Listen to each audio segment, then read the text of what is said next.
In the winter of 1636, a single striped tulip bulb in the Dutch Republic was said to trade for the price of a fine house on an Amsterdam canal. This is where the story begins.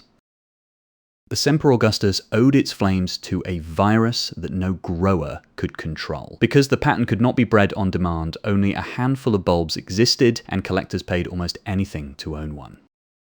To feel the scale, set the reported peak of around 5,500 guilders for one bulb against the wages of a skilled craftsman who earned roughly 300 guilders in a whole year. The gap is the legend.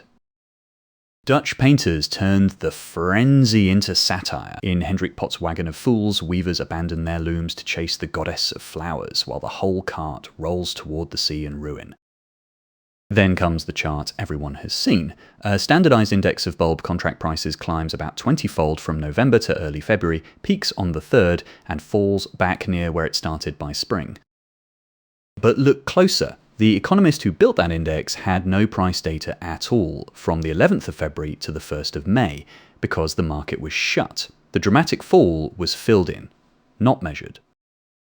Historian Anne Goldgar went back to the archives. She found that few traders were actually ruined, that little money had changed hands, and that much of the panic story came from a handful of moralizing pamphlets copied again and again. The lesson is not that bubbles are fake. It is that a vivid story can outrun the evidence behind it. The crash everyone quotes rests on sources far thinner than the legend would suggest. So when the next great story arrives, do what good research does. Trace each figure to where it came from, notice the gaps in the data, and keep the narrative separate from what was actually recorded. Cersus reads the filings, checks the figures, and shows you the evidence. So the story always traces back to a source.